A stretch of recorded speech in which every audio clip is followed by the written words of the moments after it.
कह रहे हैं कि स्कूल में 750 बच्चे थे, छोटे छोटे बच्चे हैं। उन बच्चों को किसी तरीके से उस वक्त में बहुत कम समय में इन्होंने यहां से निकाला और निकाल करके लेकर गए, और इतना वक्त भी नहीं मिला उन बच्चों को कि वो अपने बैग को, अपने टिफिन बॉक्स को संभाल पाते। ये क्लासरूम की स्थिति एक बार दिखाइए मनीष। ये इस तरीके से जो आप मलबा देख रहे हैं, आप सोच लीजिए कि उस वक्त कैसा मंजर रहा होगा। इसे देखकर कोई बहुत आसानी से यह समझ सकता है कि जिस व्यक्ति ने, जिन लोगों ने उसे जिया है, उनके मन में उस वक्त क्या चल रहा होगा। ये रूम नंबर 6 है, ये क्लास 6 है ये, और क्लास 6 के भीतर हम चलते हैं। आइए, ये देखिए, यहां भी आपको वैसे ही जैसे स्कूल में होता है, बेंच है, डेस्क है, बच्चों के लिए बैठने की व्यवस्था है, सामने पढ़ने के लिए ये बोर्ड लगे हुए हैं। लेकिन बच्चे आए और जब वो यहां पहुंचे तो उन्हें पता चला कि आज सब कुछ वैसा नहीं होने वाला है। आज बिल्कुल वैसा नहीं होने वाला है। आज हालात बिल्कुल बदले हुए हैं। उन्हें उनके मास्टर बताते हैं कि आज आपको, जो यहां आप स्कूल में पढ़ने आए हैं, आज आपको यहां से जाना होगा। और वो फिर बच्चे अचानक यहां से बहुत तेजी में निकलते हैं। ये जो स्कूल बैग आप देख रहे हैं, ये सिर्फ स्कूल में छूटे हुए ये बैग नहीं है, ये उन बच्चों की अधूरी कहानी है जो कल तक इन्हें अपने कंधों पर लेकर स्कूल आया करते थे। किसी बैग में किताब है, किसी में अधूरी कॉपी है। आप जब इसे देखेंगे, ये बच्चों का बुक आपको दिखेगा, कॉपी, बगल में ये वाटर बॉटल, आपको ये आई कार्ड, सब कुछ वैसे ही दिखेगा। ये टिफिन बॉक्स भी आपको दिखेगा। कहीं टिफिन बॉक्स बिल्कुल वैसे ही रखा है जैसे अगली घंटी में कोई बच्चा उसे खोलकर खाने वाला हो। लेकिन उस दिन स्कूल में घंटी बजती ही नहीं है। उस दिन इस स्कूल में कोई बच्चा अपना टिफिन खोलकर नहीं खाता है। उस दिन इस स्कूल में कोई बच्चा प्लेग्राउंड में खेलने नहीं जाता है, और उस दिन कक्षा भी नहीं लगती है। बच्चे पढ़ने के लिए नहीं बैठते हैं। वो आए थे उम्मीदों का बस्ता लेकर, अपने कंधों पर उम्मीदों का बस्ता लेकर इस स्कूल में आए थे। लेकिन उन्हें यह नहीं पता था कि आज प्रकृति को कुछ और मंजूर है, और अचानक उन बच्चों को यहां से जाना होता है। वो किसी तरीके से जान बचाकर यहां से निकलते हैं। लेकिन वो निशानियां अभी भी दिखती है कि आखिर प्रकृति ने किस तरीके से नेपाल के इन जिलों में, धादिंग में, रसुआ में, नुआकोट में लोगों को घेरा, बच्चों को घेरा। वो बच्चे किसी तरीके से यहां से चले गए। ये क्या है मास्टर साहब? पानी है, बिस्कुट है, खाजा के लिए ले आए। हाँ, बिस्कुट, पानी। इसमें बिस्किट का पैकेट है, ये वाटर बॉटल है, और ये सब बच्चे लेकर आए थे। ये सब बच्चे उस दिन स्कूल में लेकर आए थे, जैसे हर दिन लेकर आते हैं। लेकिन उस दिन वो सब कुछ प्रकृति को मंजूर नहीं था। वो सब प्रकृति को बिल्कुल उस दिन गवारा नहीं था। और हुआ यही कि जैसे ही मास्टर साहब लोगों के पास सूचना मिलती है, वो यहाँ से चले जाते हैं बच्चों को लेकर ऊंचे स्थान पर। इस तरफ, इधर क्या है?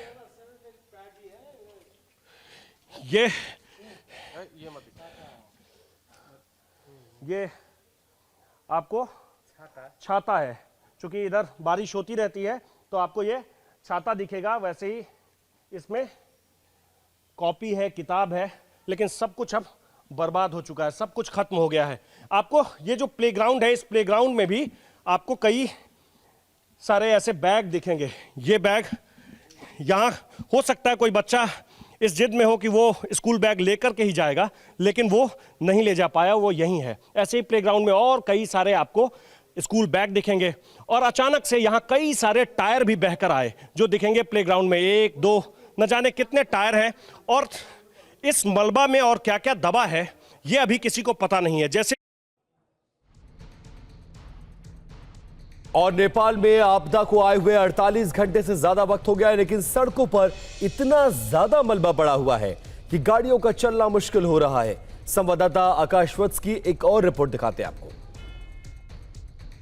मैं धादिंग में हूँ। बैरिनी एक जगह है धादिंग में, मैं वहाँ हूँ। और इस तस्वीर को देखकर आप बहुत आसानी से ये अंदाज़ा लगा सकते हैं कि हालात किस तरीके के रहे होंगे, किस तरीके का वो मंजर रहा होगा, वो खतरनाक मंजर। अब हालांकि जो सड़क के ऊपर जो दलदल था उसे हटाने की पूरी कोशिश की जा रही है। सामने जो आपको वो गाड़ी दिख रही होगी, जेसीबी है, उसके सहारे कोशिश की जा रही है कि किसी तरीके से उस दलदल को हम हटा दें और उसके बाद इस इलाके को पहले की तरह कर दें। लेकिन दूसरी तरफ सड़क के दूसरे हिस्से में जो तस्वीर आपको दिखेगी वो तस्वीर बताएगी कि इतनी आसानी से सब कुछ नहीं होने वाला है, क्योंकि नेपाल के लोगों के सामने जिस तरीके की चुनौती है, नेपाल के लोगों के सामने जिस तरीके के हालात अभी बने हुए हैं, उस हालात से निकलने में अभी लोगों को बहुत वक्त लग सकता है। कहते हैं कि जो नदियां जीवन देती है, अचानक मौत की वो धार बन गई। नेपाल के लोग पहाड़ को सदियों से अपने प्रहरी के तौर पर, अपने सैनिक के तौर पर देखते हैं, लेकिन वही अपने भीतर का मलबा लेकर जब नीचे उतरा तो हालात किस तरीके के बने वो आप देख सकते हैं। ये जो सामने घर आपको दिख रहा है, इस घर में साफ सफाई चल रही है। लोग कोशिश कर रहे हैं कि जो मलबा आकर के फंसा हुआ है उसे हम धीरे धीरे निकाल दें। वो किसी तरीके से यहाँ से जब निकल जाएगा तो जीवन यापन उनका पहले की तरह हो सकता है कि आसान हो जाए। और ये सड़क के इस हिस्से में जो कुछ भी आप देख रहे हैं, ये ऐसा मलबा है, ये ऐसा दलदल है कि इस दलदल में फिलहाल कोई जा नहीं सकता है। मैं आपको ऐसे दिखा रहा हूँ कि अगर यहाँ कोई जाने की कोशिश करेगा तो वो किस तरीके से इसमें फंस सकता है।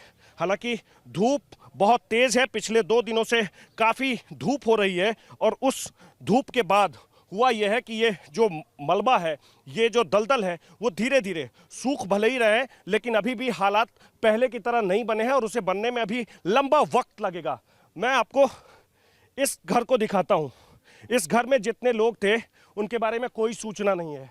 इस घर में जो लोग थे इसी घर में रह गए और इसके बगल में जो घर है वहाँ से कुछ लोगों ने जान बचाने की कोशिश ज़रूर की, लेकिन वो पता नहीं अभी भी कहाँ है, लोगों के पास कोई जानकारी नहीं है। और ये सिर्फ आप जो देख रहे हैं ये 1 या 2 घर या फिर 50 या 100 घर नहीं है, ऐसे हज़ारों घर है। वो चाहे नुआकोट हो, वो चाहे धादिंग हो, वो चाहे रसुआ हो, न जाने ऐसे कितने घर हैं जिन घरों के बारे में लोगों को अब पता ही नहीं है। जहाँ पहले मकान था, जहाँ पहले दुकान था, वहाँ अब सिर्फ मैदान है। सामने बागेश्वरी माध्यमिक विद्यालय है। ये इस स्कूल का जो नीचे का हिस्सा है वो पूरी तरीके से बर्बाद हो चुका है। इधर मनीष इस तरफ दिखाइए।